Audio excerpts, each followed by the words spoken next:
সুম্মা ইতাবিল মানসার ফাইদাউ আলা রাসিহি ফায়ুশাক্কু নিসফাইন ওয়া মা ইয়াসুদ্দুহু যালিকা আন দীনিহি। তোমাদের পূর্বেকার যারা এই দুনিয়া ঈমান নিয়ে এসেছিল, ঈমানের পথে এসেছিল, দ্বীনের রাস্তায় যারা কাজ করেছে, তাদের পরিণত হয়েছিল, তাদেরকে ধরা হয়েছে, মাটি গর্ত খোঁড়া হয়েছে, আস্ত মানুষটাকে বুক পর্যন্ত পুঁতে এরপরে লোহার কড়া টেনে আস্ত মানুষটিকে চিরে দ্বিখণ্ডিত করে ফেলে দেওয়া হয়েছে। মায়াসুদ্দিনী, তারপর দিনের রাস্তা থেকে তাদেরকে সরানো যায় নাই।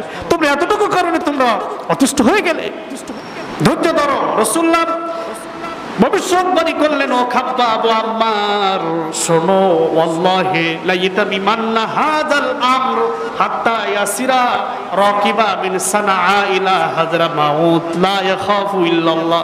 আমি মুহাম্মদ সাল্লাল্লাহু আলাইহি ওয়াসাল্লাম ভবিষ্যৎবাণী দিচ্ছি, অচিরেই এমন একটা দিন তোমাদের জন্য আসতেছে, যেদিন সানা থেকে হাযরামাউত পর্যন্ত দীর্ঘ পথ যাতায়াত করবা, কোরআনওয়ালাদের দিকে, ইসলামওয়ালাদের দিকে চোখ রাঙিয়ে তাকানোর কোনো ব্যক্তি থাকবে না। আউযু বিল্লাহি মিনাশ শাইতানির রাজীম। বিসমিল্লাহির রহমানির রহিম। ইযা জাআ নাসরুল্লাহি ওয়াল ফাতহ ওয়া রাআইতান الناس يدخلون في دين الله أفواجا فسبح بحمد ربك واستغفر إنه كان توابا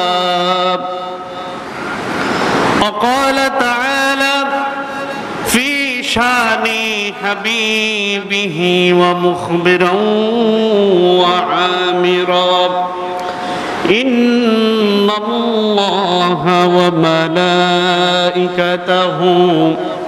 يصلون على النبي يا أيها الذين آمنوا صلوا عليه وسلموا تسليما اللهم صل على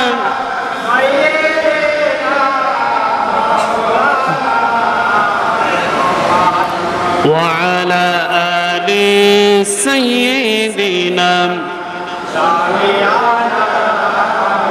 اللهم صل على سيدنا مولانا محمد وعلى آل سيدنا بلغ العلا بكماله كشف الدجى بجماله حسنت جميع خصاله صلوا عليه অধ্যকার সম্মানিত মুসল্লান ইকরাম, আমরা আল্লাহ তাবারক ওয়া তাআলার দরবারে লাখো কোটি শুকরিয়া আদায় করছি যে আল্লাহ রাব্বুল আলামিন আজ পবিত্র জুম্মার দিনে জুম্মার সালাত আদায় করার জন্য মসজিদে আসার, বসার, শোনার ও বলার তৌফিক যে মহান আল্লাহ তাবারক ওয়া তাআলা আমাদেরকে এনায়েত করেছেন, এই জন্য সকলে সেই মহান আল্লাহ তাবারক ওয়া তাআলার আলিশান দরবারে কালিমাতু শুকরিয়া আদায় করি, বলি আলহামদুলিল্লাহ। অসংখ্য দুরূদ আর সালাম পেশ করছি বিশ্ব মানবতার মহান নেতা, আদর্শের মূর্ত প্রতীক, মদিনার সফল রাষ্ট্রপতি, যার আদর্শের সপে আইয়ামে জাহেলিয়াতের ঘূর্ণি ধরা একটি অসভ্য বর্বরতা, অজ্ঞতা, কুসংস্কার মেঘাচ্ছন্ন একটি জাতিকে আল কোরআন কারীম নামক পরশ পাথর দিয়ে পৃথিবীর নিকৃষ্ট মানুষকে, মানব গোষ্ঠীকে পৃথিবীর উৎকৃষ্ট মানুষে রূপান্তরিত করলেন। করে ইসলামকে আমাদের মাঝে উপহার দিয়ে মদিনার পাক জমিনে ঘুমিয়ে আছেন বিশ্বনবীর মহব্বতে আমরা একবার পড়ি সাল্লাল্লাহু আলাইহি ওয়াসাল্লাম। সাথে সাথে শ্রদ্ধার সাথে স্মরণ করছি ইসলামের সোনালী যুগ থেকে এই পর্যন্ত 1454 বছর ধরে ইসলাম ও কোরআনের জন্য যাদের জীবনের অনেক বড় বড় আত্মত্যাগ, যাদের জীবনের বিনিময়ে ইসলাম পেয়েছি, জাতির শ্রেষ্ঠ সন্তান জাতির রাহবারদের মাগফিরাত কামনা করছি। আল্লাহ রাব্বুল আলামিন যেন তাদের জীবনের সমস্ত সাইয়াতগুলোকে মাফ করে, আল্লাহ তাআলা যেন তাদেরকে জান্নাতের উচ্চ আলা মাকাম আল্লাহ তাআলা তাদেরকে যেন দান করেন, সকলে বলুন আমিন। সম্মানিত মুসল্লিয়ান কিরাম, আজকে আমি আপনাদের সামনে যে বিষয়ে আলোচনা করব, ইতিমধ্যেই আপনাদের সামনে তেলাওয়াত করেছি একটি কোরআনে কারীমের একটি সূরা, সূরাতুন নসর। আজকে আমাদের খুতবার বিষয় হলো সূরাতুন নসর। কোরআনে কারীমের একেবারে শেষের দিকে একটি সূরা, 3টি আয়াত বিশিষ্ট একটি সূরা। এই সূরাটি আমাদের সকলেরই কম বেশি মুখস্থ আছে কিনা? আমরা কিছু কিছু সূরা আছে কোরআনে কারীমের যেগুলো কবে মুখস্থ করেছি এমন কোন তথ্য আমাদের কাছে নির্দিষ্ট করে সূরা ফাতিহা কার কবে মুখস্থ হয়েছে বলতে পারেন কেউ? এখানে কেউ বলতে পারেন না। অজান্তে ছোটবেলাতে এমনকি আপনি ভালো করে কথাও বলতে পারেন না, এমন মুহূর্তে আল্লাহ তাআলা আপনাকে আপনার হৃদয়ে এই সূরাটিকে গেঁথে দিয়েছেন, সুবহানাল্লাহ। তেমনি এই সূরাটিও একটি অন্যতম সূরা, সূরাতুন নসর। আজকে আমরা সূরা আন-নসর থেকে কথা বলবো ইনশাআল্লাহ। ওয়া মা তাওফীকি ইল্লা বিল্লাহ আলাইহি তাওয়াক্কালতু ওয়া ইলাইহি উনীব।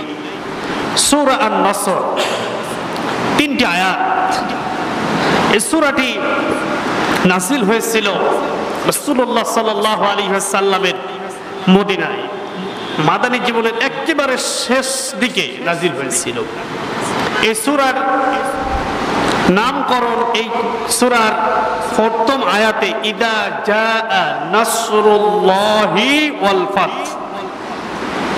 এই নাসরুন শব্দ থেকে এই সূরার নামকরণ করা হয়েছে সূরাতুন নসর, অর্থাৎ সূরাই নাসর। বুঝতে পারছেন? এর অর্থ হলো সাহায্য। এই সূরাটি নাযিল হয়েছিল মদিনায় রাসূল আকরাম সাল্লাল্লাহু আলাইহি সাল্লামের বিদায় হজের ভাষণের শেষ মুহূর্তে। রাসূলুল্লাহ আইয়ামে তাশরিকের দিনে মিনাতে অবস্থান করতেছিলেন। রাসূলুল্লাহ উটের পরে, কাসওয়া নামক উটের পরে রাসূলুল্লাহ বসেছিলেন। এই মুহূর্তে আল্লাহ রাব্বুল আলামিনের পক্ষ থেকে হযরতে জিবরিল আলাইহিস সালাতু ওয়াস সালাম সূরা আন-নসর নিয়ে আসলেন। সূরা আন-নসর যখন রাসূলের কাছে শোনা দেওয়া হলো, রাসূলের সামনে অসংখ্য সাহাবীগণ উপস্থিত ছিলেন। হযরতে ইবনে আব্বাস রাইসুল মুফাসসিরিন যাকে বলা হয়, তাফসীর সম্রাট আব্দুল্লাহ ইবনে আব্বাস রাদিয়াল্লাহু তাআলা আনহু বসেছিলেন, সহ অনেকেই ছিলেন। রাসূল করিম সাল্লাল্লাহু আলাইহি ওয়াসাল্লাম বলছিলেন, এই সূরার মাধ্যমে আল্লাহ রাব্বুল আলামিন আমার যে দায়িত্ব, এই দায়িত্বের পূর্ণতা, আমার যে দায়িত্ব দিয়ে আল্লাহ পাঠিয়েছিলেন এই দায়িত্ব পূর্ণ হয়ে গেছে। আল্লাহ পাক এই সার্টিফাই আমাকে এই সূরার মাধ্যমে দিয়েছেন। জোরে বলুন সুবহানাল্লাহ। রাসূলুল্লাহ বলছেন, ও আমার সাহাবীরা, এই সূরা নাযিলের পরে আমি আর তোমাদের মাঝে বেশি দিন থাকবো না, অতি সত্বরই আল্লাহ তাআলা আমাকে উঠায় নিয়ে যাবেন। এই কথা শোনার পরে সমস্ত সাহাবী, যারা বয়োবৃদ্ধ সাহাবী, যারা কোরআনের বেশি পাণ্ডিত্য যাদের ভিতরে, ইবনে আব্বাস রাদিয়াল্লাহু তাআলা খুব ক্রন্দন করতে লাগলেন, কাঁদতে লাগলেন।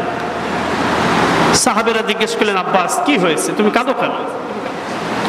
হযরত আব্বাস, ইবনে আব্বাস রাদিয়াল্লাহু তাআলা বললেন যে সূরা নসর নাযিলের মাধ্যমে আল্লাহ তাআলা রাসূলকে এই কথা জানিয়ে দিয়েছেন তিনি আর বেশি দিন আমাদের মাঝে রাসূলুল্লাহ থাকবেন না, আল্লাহ পাক অতি সত্বরই তাকে উঠায় নিয়ে যাবেন। নবীজি বলছেন, আল্লাহ পাক তার এক বান্দাকে দুনিয়ার সব কিছু সম্পদ দিতে চেয়েছিলেন। দুইটি অফার আল্লাহ পাক করেছিলেন। একটি তামাম দুনিয়ার সব ক্ষমতা, অর্থনীতি সবকিছু মালিক বানিয়ে দিতে চেয়েছেন, আরেকটি তার দিদারের সাথে সাক্ষাতের সুযোগ দিয়েছেন। এই দুইটি অফার দিয়েছেন। অর্থাৎ রাসূলুল্লাহ বুঝিয়েছে আমার রব এখন আমার সামনে দুটি রাস্তা রেখেছেন, কোনটি আমি গ্রহণ করব। রাসূলুল্লাহ বলেছেন আমি আমার রবের দিদারকে আমি বেশি পছন্দ করেছি, এটার প্রতি আমি সমর্থন দিয়েছি। সুবহানাল্লাহ। রাসূলের সাহাবীরা সবাই কাঁদতে লাগলেন, অনেকে বিরুদ্ধ যারা রাসূলের আহলে বায়াতদের ভিতরে হযরত ফাতেমা জোহরা, রাসূলের কলিজার টুকরা নয়নের পুতলি মেয়ে ফাতেমা রাদিয়াল্লাহু তাআলা আনহা খুব কাঁদতে লাগলেন। আল্লাহর নবীর সামনে হযরত ফাতেমা খুব ফুফায় ফুফায় কাঁদতে লাগলেন। আল্লাহর নবী ফাতেমাকে ডাকলেন, ডেকে বললেন মা ফাতেমা তুমি কেঁদো না, তুমি কেঁদো না। আমার ইন্তেকালের পরে সর্বপ্রথম আমার সদস্যদের ভিতরে আপনজনদের ভিতরে তোমার মৃত্যু হয়ে যাবে। আমার ইন্তেকালের পরে সর্বপ্রথম যার সাথে সাক্ষাৎ হবে সে আর কেউ নয়, তুমি হযরতে ফাতেমা। ফাতেমার সাথে সাথে হেসে দিলেন। এই দৃশ্যটি উম্মাহাতুল মুমিনিন হযরত আয়েশা সিদ্দিকা রাদিয়াল্লাহু তাআলা আনহা দূর থেকে অবলোকন করলেন। রাসূলুল্লাহর অন্তিম মুহূর্ত হযরতে ফাতেমাকে ডেকে ডাকলেন রাসূলের কাছে। ফাতেমা কাঁদতে লাগলেন। রাসূলুল্লাহ কি যিনি কানে কানে বললেন, কান্দা বন্ধ হয়ে গেল। হযরতে আয়েশা জিজ্ঞেস করলেন ও ফাতেমা তোমার আব্বা তোমাকে কি বললো, আর তোমার কান্না অবস্থার তাৎক্ষণিকভাবে কান্নার ভিতরে তোমার মুখে হাসি ফুটলো। হযরতে ফাতেমা বললেন মা আমার আব্বা আমাকে বলেছে আমার আব্বার ইন্তেকালের পরে সর্বপ্রথম সাক্ষাৎ হবে আমার, অর্থাৎ আমার আব্বার ইন্তেকালের পরে আমার সদস্যদের ভিতরে পরিবারে আহলে বায়াতদের ভিতরে সর্বপ্রথম আমার ইন্তেকাল হয়ে যাবে। সুবহানাল্লাহ। হযরতে ফাতেমা বুঝতে পারলেন আমার আব্বা আর বেশি দিন বেঁচে থাকবেন না। ফাইন্নী মাকবুর, আমাকে অতি সত্বর আল্লাহ রাব্বুল আলামিন উঠায় নিয়ে যাবেন, আমি আর তোমাদের মাঝে থাকবো না। আমি থাকতে তোমরা কোরআন শিক্ষা করো, মানুষদেরকে শিক্ষা দাও, কারণ আমি অতি সত্বর আমার রবের ডাকে আমি সাড়া দিয়ে চলে যাব। তা রাসূলুল্লাহ চলে যাবেন, এটা তিনি সাহাবীদেরকে বলতো আমার সাহাবীরা আমি থাকতে আমার কাছ থেকে কি করে নাও, বলেন কোরআন শিখে নাও। এরপরে বল হিকমা, আল্লাহ বলছেন প্রজ্ঞা, গবেষণা, তথ্য প্রযুক্তি, আধুনিক জ্ঞান, গবেষণালব্ধ। আজকে পৃথিবীর বিজ্ঞানীরা আজকে যে আধুনিক যে শিক্ষা অর্থাৎ যে তথ্য প্রযুক্তির শিক্ষা, আল্লাহ পাক কোরআনে যেখানে হিকমা বলেছেন, হিকমা শব্দটা তো গভীর পাণ্ডিত্য থেকে পাণ্ডিত্য গবেষণালব্ধ, যেটা এটা শিক্ষা দেওয়ার জন্য আল্লাহ রাব্বুল আলামিন তার হাবিবকে পাঠিয়েছিলেন। আজকে দুনিয়ার যত আবিষ্কার, যত আধুনিক যা কিছু তৈরি হচ্ছে না কেন, সব কিছুর মূল শিক্ষককে বলেন কোরআন। আর কোরআন হচ্ছে কিতাব, সিলেবাস, আর শিক্ষককে মুহাম্মদুর রাসূলুল্লাহ সাল্লাল্লাহু আলাইহি ওয়াসাল্লাম। আজকে আমরা এটাকে শুধু 10 নেকির জন্য তেলাওয়াত করি, আর অমুসলিমরা এটাকে কোরআনে কারীম তেলাওয়াত করে, এটা থেকে অনেক কিছু গবেষণালব্ধ অনেক কিছু আবিষ্কারের জন্য এটা তারা পড়ে। বাংলার একজন শ্রেষ্ঠ মুফাসসির, সবাই তাকে চিনবেন, তিনি একবার আমেরিকার ক্যামব্রিজ বিশ্ববিদ্যালয়ের গবেষণাগারে গেছিলেন, পৃথিবীর সবচেয়ে বড় গবেষণাগার। সেখানে অনেক পৃথিবীর সব শ্রেষ্ঠ লেখকদের সব বড় বড় বই, তার ভিতরে তিনি যে সব বই দেখলেন তার ভিতরে একটি সবচেয়ে উপরে যে বইটি ছিল সেটা তিনি দেখতে পেলেন, দা হোলি কোরআন। তিনি তাদেরকে জিজ্ঞাসা করলেন আপনারা তো নন মুসলিম, আপনারা তো মুসলমান না খ্রিস্টান, তাহলে আপনাদের কিতাবের ভিতরে অসংখ্য, এই লাইব্রেরির ভিতরে অসংখ্য বইয়ের ভিতরে কেন কোরআনে কারীম? তারা বলল আমরা কোরআনে কারীম থেকে বিজ্ঞানীর অনেক থিওরির ভিতর থেকে পাই। যদি বলুন সুবহানাল্লাহ। তাহলে তারা কি কোরআন পড়ে সওয়াবের নিয়ত করে? কথা বলেন। তারা কোরআন সওয়াবের নিয়তে পড়ে না, তারা কিসের জন্য পড়ে? বিজ্ঞানের দর্শন খোঁজার জন্য, বিভিন্ন বিজ্ঞানের তথ্য সংগ্রহ করার জন্য এটা কোরআন পড়ে। আর আমরা পড়ি শুধু 10 নেকির জন্য। এই জন্য আমাদের ভাগ্যের পরিবর্তন মুসলমানদের হচ্ছে না। এই কারণে কোরআন যে জন্য আমাদের মাঝে এসেছে সে লক্ষ্য উদ্দেশ্য আমরা আমাদের অর্জন হচ্ছে না। তো রাসূলের কাজ ছিল কয়টা? 1 নম্বর হলো ইয়াতলু আলাইহিম আয়াতিনা, কোরআনে কারীম তেলাওয়াত করে শোনাবেন। দ্বিতীয় নম্বর হলো ইসাক্কিকুম, মানুষদেরকে পরিশুদ্ধ করবেন, নফসের পরিশুদ্ধতা অর্জন করাবেন। তৃতীয় নম্বর হলো ওয়াইউআল্লিমুকুমুল কিতাব, কিতাবের শিক্ষা প্রত্যেক মানুষের জীবনে দান করবেন। আমরা ছোটবেলায় সবাই পড়েছি না, প্রত্যেক নর নারী পরে দ্বীনি ইলম অর্জন করা ফরজ, পড়েছি না? এটা আল্লাহ কোরআনে বলেছেন, এটা রাসূলুল্লাহর কথা, এটা আল্লাহর কোরআনের কথা। চতুর্থ হচ্ছে ওয়াল হিকমা, কোরআনের শিক্ষা প্রত্যেক। এবার কোরআনের গবেষণালব্ধ যে তথ্য প্রযুক্তির জ্ঞান, এই শিক্ষা করার জন্য আল্লাহ রাব্বুল আলামিন তার রাসূলকে পাঠালেন। রাসূলুল্লাহ এই দায়িত্ব রাসূলের পূর্ণ হয়ে গেল। তো রাসূলের কাজ ছিল 4টা, লক্ষ্য উদ্দেশ্য ছিল একটা। লক্ষ্য কয়টা? সবাই বলেন। আল্লাহ রাব্বুল আলামিন তার রাসূলকে দুনিয়ায় পাঠালেন, আর লক্ষ্য দিলেন হুয়াল্লাযী আরসালা রাসূলাহু বিল হুদা ওয়া দীনিল হক লিইয়ুযহিরাহু আলাদ-দীনি কুল্লিহি ওয়া কাফা বিল্লাহি শাহীদা। আল্লাহ রাব্বুল আলামিন বলেন, তিনি এমন সত্তা যে তার রাসূলকে সত্য দ্বীন সহকারে এবং খোদা এবং সত্য দ্বীন সহকারে দুনিয়াতে পাঠিয়েছেন। কাজ সরলি ইযহিরাহু আলাদ-দীনি কুল্লিহি, দুনিয়া যত দ্বীন আছে না কেন সব দ্বীনের উপরে ইসলামকে বিজয় করবে। এটাই হলো মুহাম্মদুর রাসূলুল্লাহর বড় কাজ। যারা বলেন সুবহানাল্লাহ। রাসূলুল্লাহ মদিনার প্রেসিডেন্ট ছিলেন, আল্লাহর হুকুম ফরমান জারি হয়ে গেল। তাহলে আল্লাহ পাক যে নির্দেশনা, রাসূলের লক্ষ্য ছিল দ্বীনের বিজয়, দ্বীনের বিজয় হয়েছিল। ইসলামের রাসূলুল্লাহর যে কাজ ছিল 4টা, তা পূর্ণ হয়ে গেল। এবার রাসূলকে আল্লাহ পাক কি আর দুনিয়ায় অযথা রাখবেন, বাঁচায়া রাখবেন? আল্লাহ পাক তার হাবিবকে নিয়ে যাবেন তার সান্নিধ্যে। এজন্য আল্লাহ পাক সূরা নসর নাজিল করে রাসূলকে জানায়া দিলেন, আমার হাবিব, আপনাকে যে মিশন দিয়ে, যে লক্ষ্য দিয়ে দুনিয়া পাঠিয়েছিলাম, এটা বাস্তবায়িত হয়ে গেছে। আর আপনার এই দুনিয়ার থাকার প্রয়োজন নাই। সুবহানাল্লাহ। এই সূরা যখন নাজিল হলো, হযরত ওমর রাদিয়াল্লাহু তাআলা আনহু মজলিস ডাকতেন। বদরের সাহাবীদের বিরুদ্ধে সাহাবীরা মজলিস উপস্থিত হতেন। এর ভিতরে হযরত আব্দুল্লাহ ইবনে আব্বাস রাদিয়াল্লাহু তাআলা আনহু অল্প বয়সী একজন যুবক, তারপরে তিনি ওই মজলিসে ওমর রাদিয়াল্লাহু তাআলা তাকে রাখতেন।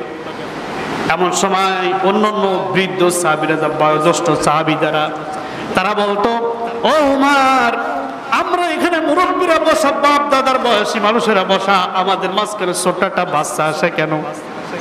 ইবনে আব্বাস রাদিয়াল্লাহু তাআলা আনহুকে দেখে যারা বয়োজ্যেষ্ঠ যে সব সাহাবে আজমাইন জীবিত ছিলেন, তারা বলতেন, এটা আমাদের দৃষ্টিতে ভালো দেখায় না।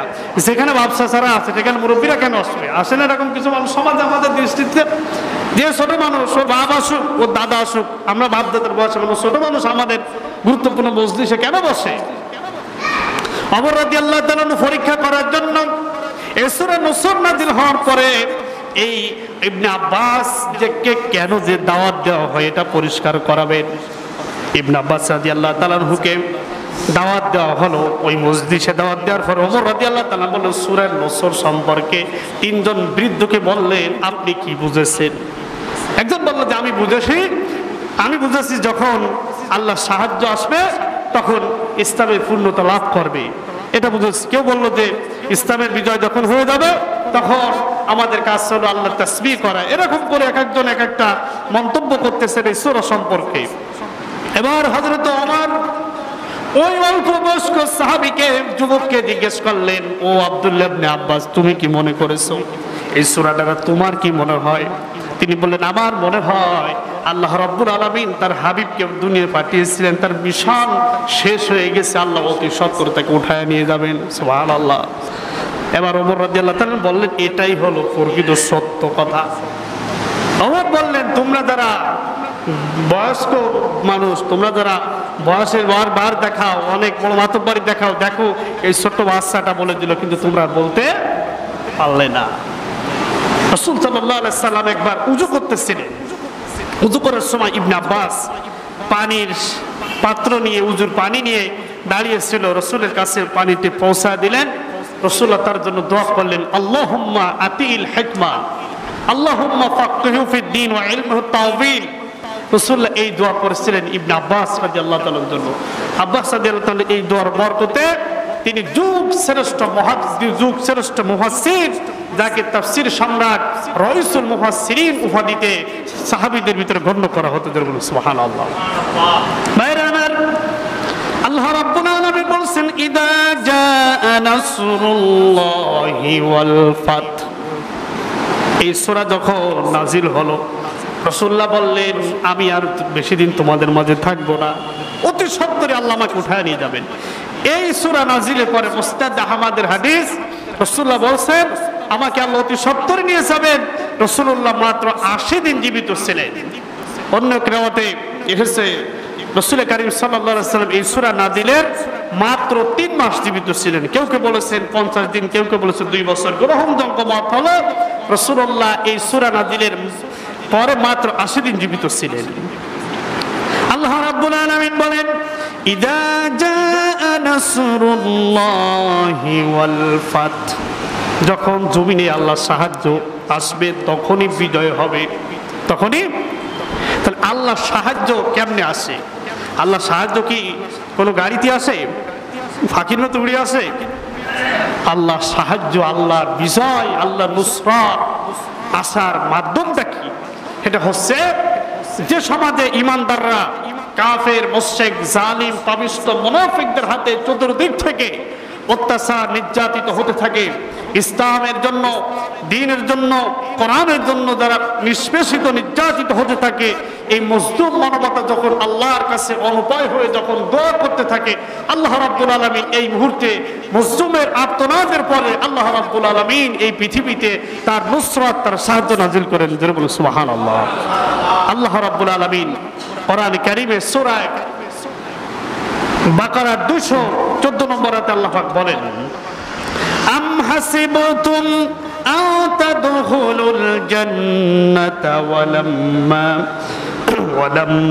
ইয়াতিকুম মাসালুল লাযীনা খালাউ মিন ক্বাবলিকুম মাসাতুহুমুল বাসাউ ওয়াদ-দাররাউ ওয়াযুলজিলু হাত্তা ইয়াকুলার রাসূলু ওয়াল্লাযীনা আমানু মা'আহু মাতা নাসরুল্লাহ আলা ইন্না নাসরাল্লাহি করিব। সুবহানাল্লাহ। কথা কার? সবাই বলেন। আল্লাহ বলেন তোমরা কি মনে করছো এমনিতেই জান্নাতে চলে যাবে? কে বলছে এর কথা? আল্লাহ বলছেন মনে করেছো এমনিতেই জান্নাতে চলে যাবে, অথচ তোমাদের পূর্বেকার নবীরা যারা এসেছিল তাদের যে পরিণত হয়েছে তোমাদের সে পরিণতি এখনো হয় নাই।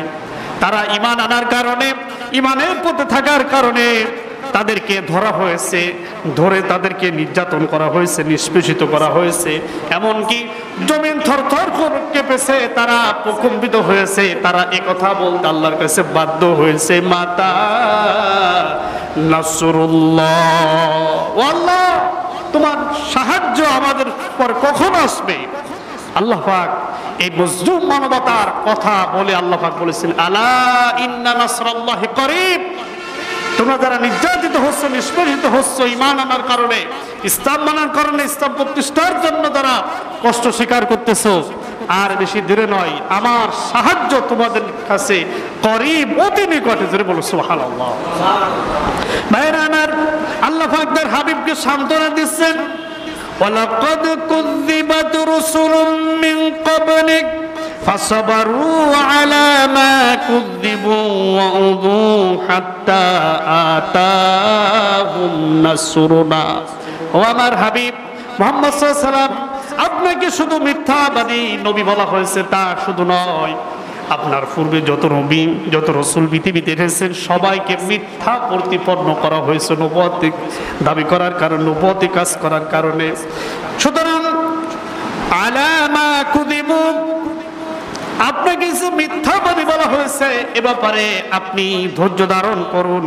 হাত্তা আতাহুম নাসরুনা, আপনি আল্লাহর সাহায্য আসা পর্যন্ত অপেক্ষা করুন। তাহলে আল্লাহর সাহায্য আসলে সব সমস্যা কি হয়ে যাবে? সমাধান হয়ে যাবে। সুবহানাল্লাহ। এরপর আল্লাহ রাব্বুল আলামিন তার হাবিবকে আরো বলেছেন وإن كان كبر عليك إعراضهم فإن استطعت أن تبتغي نفقا في الأرض أو سلاما في السماء আমার রাসূল এই যে গালি নির্যাতন অত্যাচার শাবে আবি তলেবে বন্দী হওয়া তায়েফে মার খাওয়া উহুদে রক্ত ঝরানো এই সব যদি আপনার কাছে যদি কষ্টের মনে হয় যদি অসহ্য মনে হয় সহ্য করতে না পারেন আমার পক্ষ থেকে দুইটা অফার আছে কয়টা কার পক্ষ থেকে এক নম্বর হলো নাফাকান ফিল আরদ এটা যদি সহ্য করতে না পারেন জমিনে সড়ঙ্গ খুঁজে চলে যান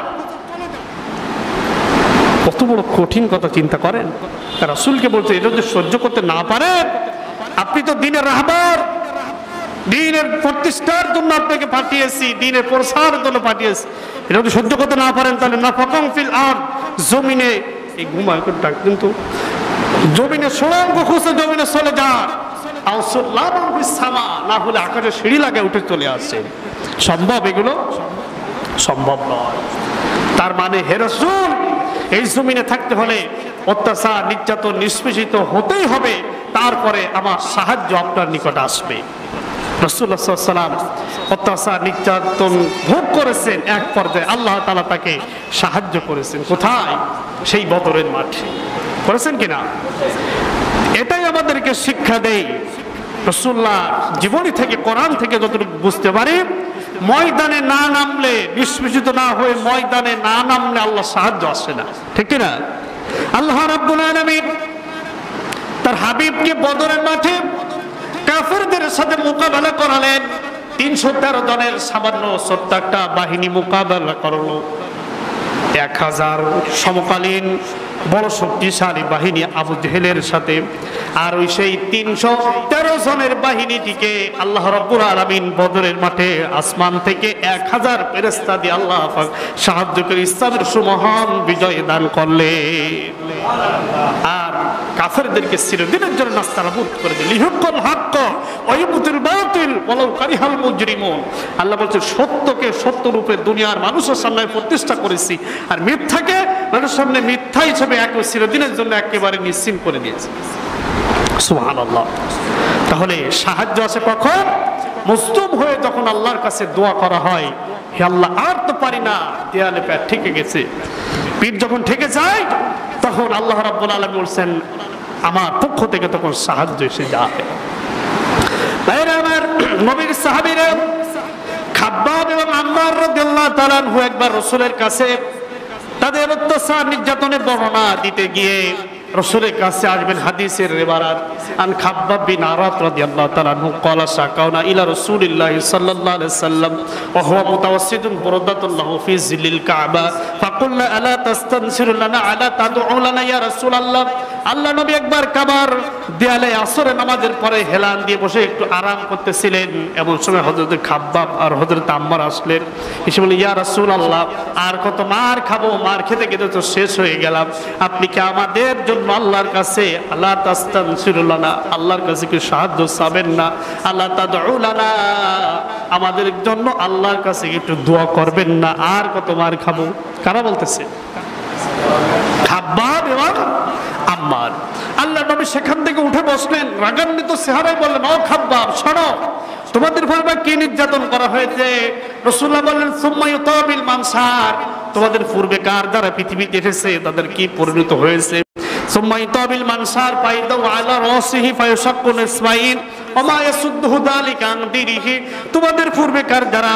এই দুনিয়া ঈমান নিয়ে এসেছিল ঈমানের পথে এসেছিল দ্বীনের রাস্তায় যারা কাজ করেছে তাদের পরিণত হয়েছিল তাদেরকে ধরা হয়েছে মাটি গর্ত খোঁড়া হয়েছে আস্ত মানুষটাকে মুখ পর্যন্ত পুঁতে এরপরে লোহার কড়া টেনে আস্ত মানুষটাকে চিরে দ্বিখণ্ডিত করে ফেলে দেওয়া হয়েছে মা ইয়াসুদ্দুহু যালিকা আন দীনিহি তারপর দ্বীনের রাস্তা থেকে তাদেরকে সরানো যায় না তোমরা এতটুকু কারণে তোমরা অতিষ্ঠ হয়ে গেলে ধৈর্য ধরো রাসূলুল্লাহ ভবিষ্যৎবাণী করলেন ও খাব্বাব ও আম্মার শোনো ওয়াল্লাহি লা ইয়াতামিমান্না হাযাল আমর হাত্তা ইয়াসিরা রাকিবা মিন সানাআ ইলা হাযরামাউত লা ইয়াখাফু ইল্লাল্লাহ আমি মুহাম্মদ সাল্লাল্লাহু আলাইহি ওয়াসাল্লাম ভবিষ্যৎবাণী দিচ্ছি, অচিরেই অচিরেই এমন একটা দিন তোমাদের জন্য আসতেছে যেদিন সানা থেকে হাজরামাউত পর্যন্ত দীর্ঘ পথ যাতায়াত করবা, কোরআনওয়ালাদের দিকে, ইসলামওয়ালাদের দিকে চোখ রাঙিয়ে তাকানোর কোনো ব্যক্তি থাকবে না। সুবহানাল্লাহ। ধৈর্য ধারণ করো, একটু ধৈর্য ধারণ করো, কষ্ট করো, জালেমের জুলমের শিকার হচ্ছ ইমানের কারণে, একটু ধৈর্য ধারণ করো, আল্লাহর নুসরাত সাহায্য অতি তাড়াতাড়ি তোমাদের কাছে এসে যাবে। সুবহানাল্লাহ। আল্লাহ রাব্বুল আলামিন বলেন, ওয়া উখরা তুহিব্বুনাহা নাসরুম মিনাল্লাহি ওয়া ফাতহুন করিব ওয়া বাশশিরিল মুমিনিন। তোমরা যেটা পছন্দ করো আল্লাহর পক্ষ থেকে সাহায্য এবং বিজয়। আল্লাহ বলেন সূরা নসরে বলছেন আমার জমিনে আমার সাহায্য আসবেই। আর আল্লাহ বলছেন ওয়া উখরা তুহিব্বুনাহা, তোমরা যা পছন্দ করো, নাসরুম মিনাল্লাহ, আল্লাহর পক্ষ থেকে সাহায্য আসা, ওয়া ফাতহুন করিব, নিকটবর্তী বিজয়, এটা তোমরা অপেক্ষা করো, আমি আল্লাহ অতি তাড়াতাড়ি তোমাদের কাছে এই সাহায্য এবং বিজয় আমি দিয়ে দেবো। যেরকম সুবহানাল্লাহ। আর যখন সাহায্য এসে যাবে, জমিনে যখন সাহায্য আসবে, তখন বিজয় এমনিতেই হয়ে যাবে। সুবহানাল্লাহ। ভাইরা আমার, রাসূলের পরে বিজয় আসলো, মদিনার রাষ্ট্রের প্রেসিডেন্ট হয়ে গেলেন, বদরের মাঠে তাদেরকে শেষ করে দিলেন। আল্লাহ রাসূল সাল্লাল্লাহু আলাইহি সাল্লামকে আল্লাহ পাক এই কথা জানাই দিল, আমার হাবিব এমন বিজয় দিব যে চোখ রাঙিয়ে তাকানোর মতন কোন সাহস পৃথিবীতে থাকবে না। আল্লাহ রাব্বুল আলামিন বিজয় দিলেন, সেই ফাতহে মক্কা, মক্কার বিজয়। ইন্না ফাতাহনা লাকা ফাতহাম মুবিনা। মক্কা বিজয়ের পরে দুনিয়ার যত কাফের ছিল তাদের একেবারে মেরুদণ্ড ভেঙে গেছিল। এরপরে ইসলামের জয়গান শুরু হয়ে গেছিল। রাসূলুল্লাহ যেদিন মক্কা বিজয় করলেন, মক্কা বিজয় করে যখনই মক্কাতে প্রবেশ করতেছেন, যিনি গেছিলেন রাতের আধারে একাকী আত্মগোপন করে, আজ তিনি একা নন, তার সাথে 10,000 সৈন্য, যিনি এসেছিলেন রাতের আধারে একাকী আত্মগোপন করে, আজকে আল্লাহর নবী তো একা নয়, 10,000 সৈন্য এসেছেন সেই মক্কা আক্রমণ করার জন্য, মক্কা বিজয় করার জন্য।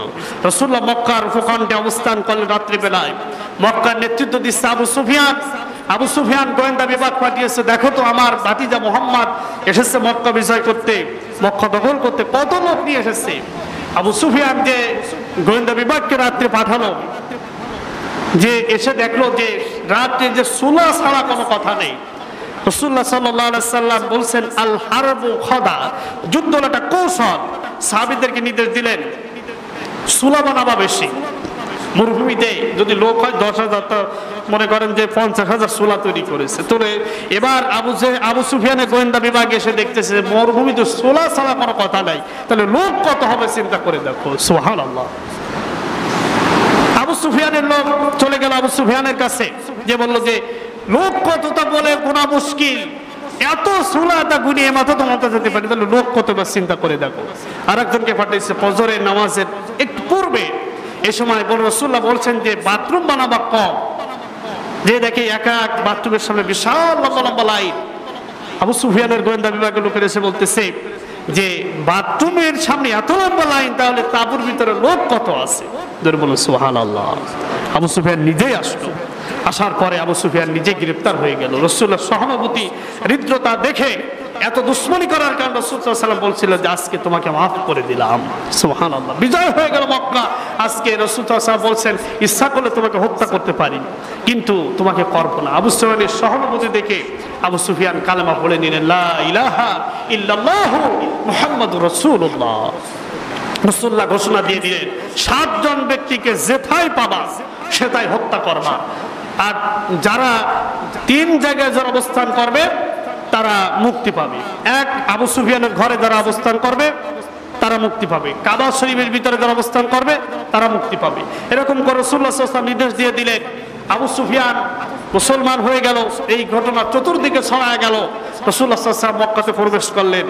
প্রবেশ করার পরে মক্কার লোকেরা সবাই অনুতপ্ত হলো, মুহাম্মদ তুমি আজকে ইচ্ছা করলে তুমি আমাদেরকে হত্যা করতে পারো, কিন্তু আমরা তোমার কাছ থেকে ভালো আচরণ আশা করি। রাসূলুল্লাহ সাল্লাল্লাহু আলাইহি ওয়াসাল্লাম বলছিলেন লা তাসরিবা আলাইকুমুল ইয়াউম, তোমাদের প্রতি কোনো রাগ নেই, ক্ষোভ নেই, বিদ্বেষ নেই। আমি তোমাদের সব কষ্ট, বিগত দিনে মক্কায় যে কষ্ট দিয়েছো আমাকে, সব আমি ভুলে গেলাম। জোরে বলুন সুবহানাল্লাহ। ক্ষমার রাজনীতি, ক্ষমার নীতি রাসূলুল্লাহ সাল্লাল্লাহু আলাইহি ওয়াসাল্লাম পৃথিবীতে সর্বপ্রথম দৃষ্টান্ত স্থাপন করেছেন। এটা হলো ইসলামের বিধান। আর আজকে আমাদের সমাজে পাশ্চাত্যের যারা চিন্তা চেতনা বলা, এরা বলে যে পয় পয় করে হিসাব রাখতে হবে, ঠিক কিনা? এই কথা কোরআনের সাথে, রাসূলুল্লাহর সাথে, রাসূলের সুন্নাতের সাথে একেবারে বিরোধী। সুতরাং মানুষকে ক্ষমা করার প্রবণতা, ইদফা বিল্লাতি হিয়া আহসান। আল্লাহ বলছেন যারা তোমার সাথে বিদ্রোহ করে, তোমার দুশমনি করে, তুমি তাদের সাথে ভালো আচরণ করো, দেখবা শত্রু তোমার বন্ধু হয়ে যাবে। সুবহানাল্লাহ। রাসূলুল্লাহ সাল্লাল্লাহু আলাইহি ওয়াসাল্লাম এরকম করেছিলেন। তা আল্লাহ বলছেন ইযা জাআ নাসরুল্লাহি ওয়াল ফাত, যখন জমিনের সাহায্য এসে যাবে তখন এমনিতেই বিজয় হয়ে যাবে। বিজয় হয়েছিল সেই কাদেসিয়া, বিজয় হয়েছিল সেই আফ্রিকা।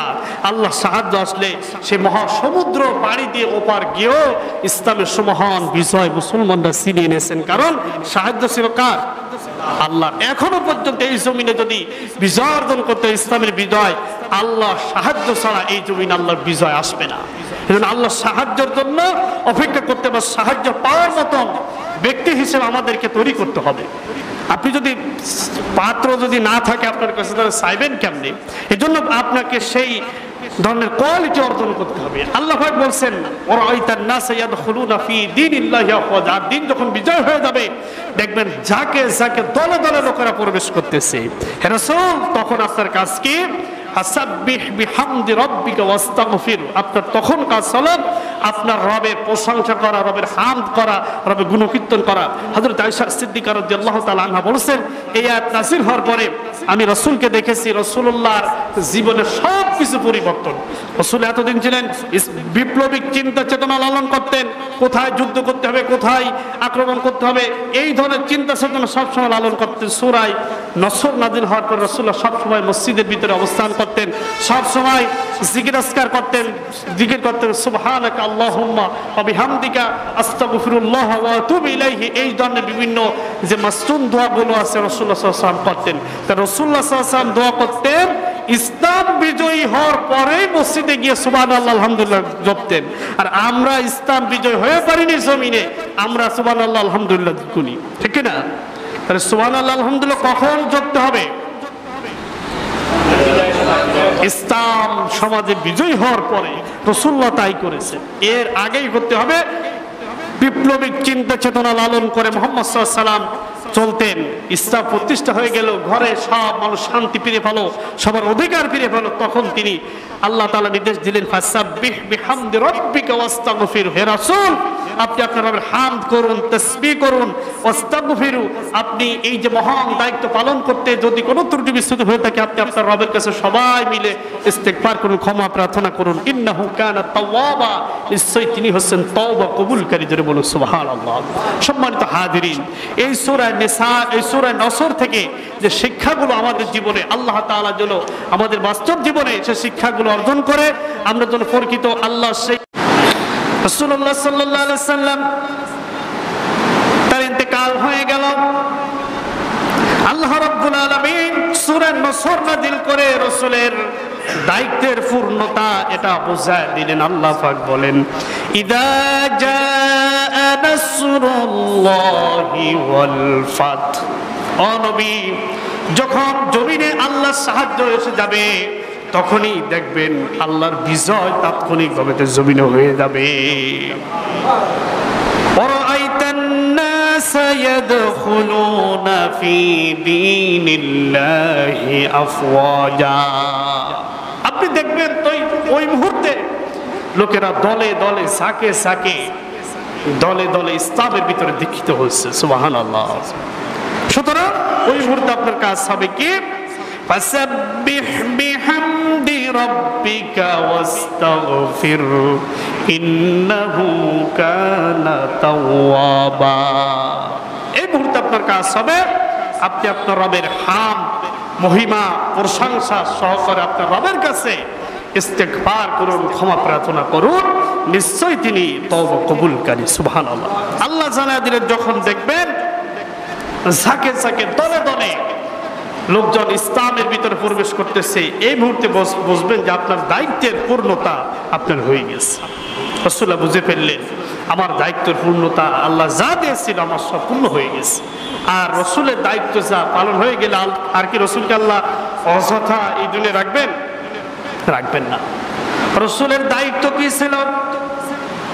কোরআনে কারীমের সূরা বাকারা 151 নম্বর আয়াতে আল্লাহ পাক বলেন, কামা আরসালনা ফীকুম রাসূলাম মিনকুম ইয়াতলু আলাইকুম আয়াতিনা ويزكيكم ويعلمكم الكتاب والحكمة ويعلمكم ما لم تكونوا تعلمون। আল্লাহু আকবার। কত চমৎকার কথা। আল্লাহ পাক বলছেন তোমাদের ভিতর থেকে তোমাদের মাঝে আমি একজন রাসূল তোমাদের মাঝে দিলাম, আর তার কাজ হলো ইয়াতলু আলাইকুম আয়াতিনা। আমার রাসূলের এক নম্বর দায়িত্ব হলো, কাজ হলো তিনি আমার কালাম কোরআনে কারীম তেলাওয়াত করে করে মানুষের মাঝে শোনাবে। রাসূলুল্লাহ এই কাজ যথাযথ পালন করেছেন কি করেন নাই? ইয়াতলু আলাইকুম আয়াতিনা, তেলাওয়াত করে করে কোরআন শোনাবেন মানুষকে। বিশ্ব নবীর পরে যখন কোরআনে কারীম নাযিল হলো, আল্লাহ নবী রাত জেগে জেগে ঘরের ভিতরে কোরআনে কারীম তেলাওয়াত করতেন। ঘরের চতুর্পাশে কাফের মুশরিকরা এসে ভিড় জমাতো, জানেন না ইতিহাস? আল্লাহ নবী সাহাবে আজমাইনদের বলেন, আমার সাহাবীরা এই কোরআনে কারীম প্রকাশ্য কাবায় তেলাওয়াত করা যাচ্ছে না, কে পারো ওই কাবার সামনে বসে কোরআনে কারীম তেলাওয়াত করবে? আব্দুল্লাহ ইবনে মাসউদ রাদিয়াল্লাহু তাআলা আনহু সাহসিকতার ভূমিকা রেখে বললেন, ইয়া রাসূলুল্লাহ আমি পারবো ওই আবু জেহেলের সামনে কোরআনে কারীম তেলাওয়াত করতে। আবু জেহেলের সামনে কোরআনে কারীম তেলাওয়াত করতে গেল। আবু জেহেল এমন ভাবে যে আব্দুল্লাহ ইবনে মাসউদকে থাপ্পড় মেরেছিল, ডান কানে আব্দুল্লাহ ইবনে মাসউদ কোনোদিন আর শুনতেন না। নাউযুবিল্লাহি মিনাল। এভাবে করে কোরআনের তেলাওয়াত ব্যাপকভাবে তো সমাজে প্রসারিত হয়ে গেল। এক নম্বর দায়িত্ব রাসূলকে আল্লাহ কি দিলেন তাহলে?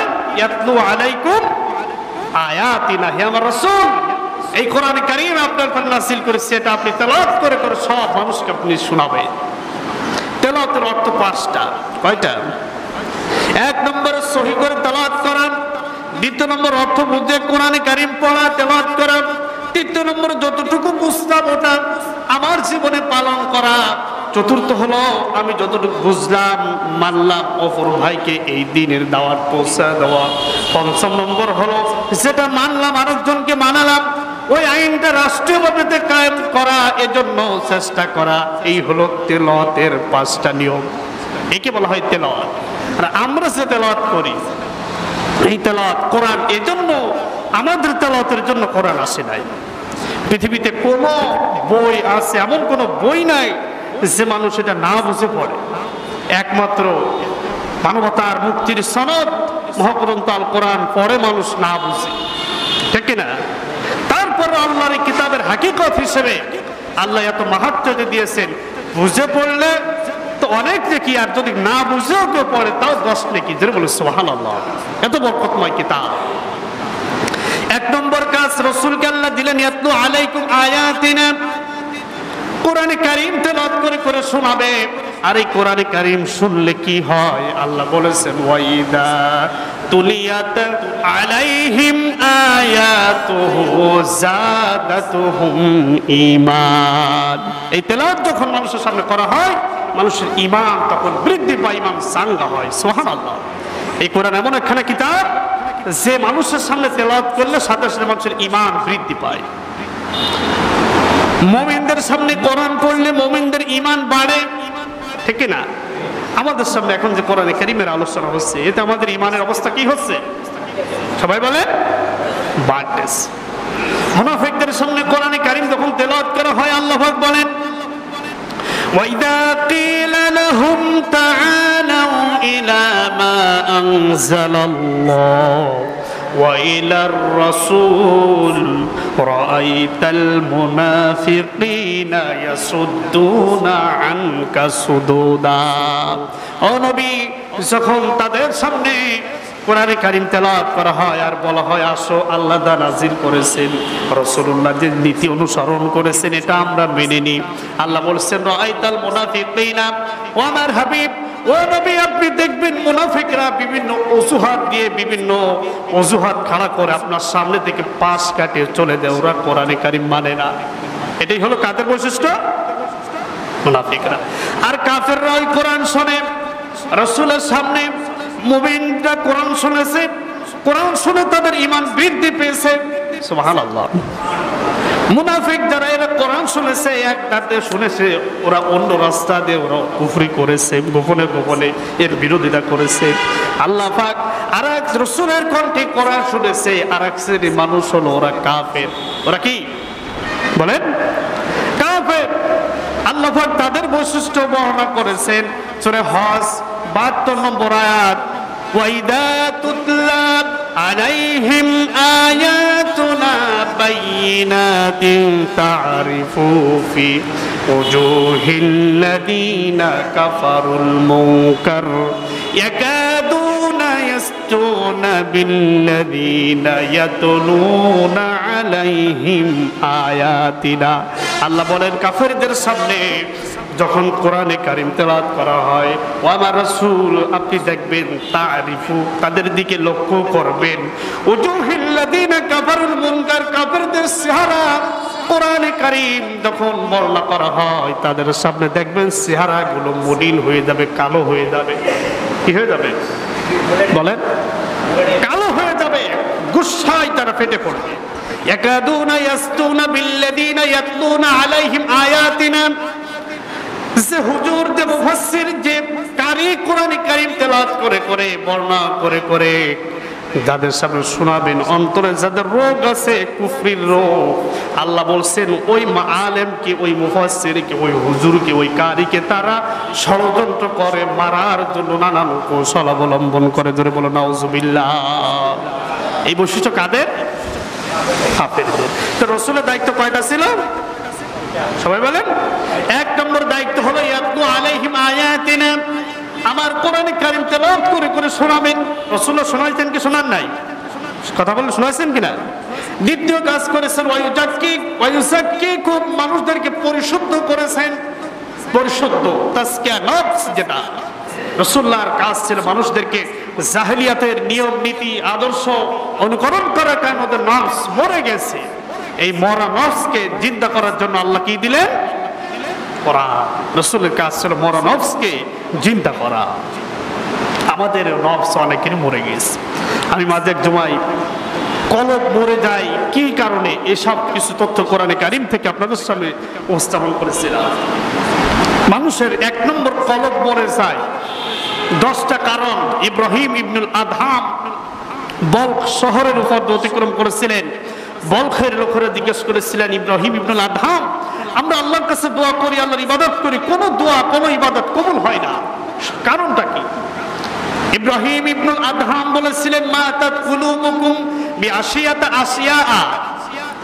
10টা কারণে মানুষের কলব মরে যায়। কয়টা? এক নম্বর কারণ হলো আল্লাহর হুকুম, আল্লাহর বিধান, নামাজ পরিত্যাগ করা, রোজা ছেড়ে দেওয়া, পর্দা না করা, মৌলিক যে বিধানগুলো আছে না কেন, এইগুলো পরিত্যাগ করার কারণে কলব মরে যায়। ফজরে নামাজ পড়লেন না, শুয়ে থাকতেন বিছানায়, শয়তান আপনাকে পেয়ে বসলো। এভাবে কলবের পরে শয়তান অবস্থান করে কলবটাকে মৃত্যু করে দেয়। 10 নম্বর যে কারণ তিনি বলেছিলেন, 1 নম্বর কারণ তাহলে কি? মৌলিক ইবাদত, ফরজ ইবাদত তরক করা কলব মরে যাওয়ার 1 নম্বর কারণ। 10 নম্বর কারণ হলো দাফানতুম মাউতাকুম ওয়ালাকুম তানতাবিরু বিহা, তোমরা তোমাদের মৃত ব্যক্তিদের দাফন করো। যারা তোমাদের সামনে মরে যায় তাদেরকে তোমরা দাফন করো, তোমাদের সামনে লাশ থাকে তাদেরকে কবরে রেখে আসো, কিন্তু ওই থেকে তোমরা শিক্ষা নেও না যে আমাকেও এই পথে প্রতীক হয়ে মরে যেতে হবে, মরার পরে আমার রবের সামনে আমার জীবনে সব কর্ম সম্পর্কে জবাবদিহির কাঠগড়া দেওয়াতে হবে। এই চিন্তা তোমার ভিতরে না আসে না, আর আসে না, এবং তুমি সংশোধন হও না। এই জন্য মানুষের কলব মরে যায়। আমাদের কলবের অবস্থা কি তাহলে চিন্তা করে নেবা। সম্মানিত হাজিরিন, আল্লাহ পাক তার রাসূলকে পাঠিয়েছেন এই নফসের পরিশুদ্ধতার জন্য। আইযাক্কিকুম, ও আমার রাসূল, আপনি মানুষের কোরআন দিয়ে মানুষের নফসের পরিশুদ্ধতা করবেন। এরপরে আল্লাহ বলেছেন ওয়া ইউআল্লিমুকুমুল কিতাব, কিতাবের শিক্ষা, কিতাব যেটা মানুষ। তাহলে এখানে দুইটি কথা আল্লাহ বলছেন, এটি আতলু আলাইকুম আয়াতিনা, আমার কোরআন তেলাওয়াত করবে, এবং ওই কিতাবের শিক্ষা মানুষের ভিতরে, মানুষের জীবনের ভিতরে প্রত্যেকজন মানুষকে কোরআনের শিক্ষা আল্লাহ তাআলা অর্জন করতে বলেছেন। রাসূলের কাছে এই শিক্ষাটা প্রত্যেক মানুষের কাছে পৌঁছায় দেওয়া। সুবহানাল্লাহ। হাদিস শরীফে এসেছে عن أبي هريرة رضي الله عنه قال قال رسول الله صلى الله عليه وسلم تعلموا والفرائض القرآن علموا الناس فإني مقبوض রাহু তিরমিজ। আল্লাহ নবী বলেন, হযরত আবু হুরায়রা রাদিয়াল্লাহু তাআলা বর্ণিত হাদিস, তিনি রাসূল বলেছেন তাআল্লিমুল ফারাইদ ওয়াল কুরআন, তোমরা কোরআনের ফরজ যে বিধিবিধান আছে এটা কোরআন থেকে শিখে নাও। ফরজ যে বিধান আছে কোথা থেকে শিখে নাও বলেন? কোরআন থেকে। ওয়া আল্লিমুন নাস, এবং মানুষদেরকে শিক্ষা দাও।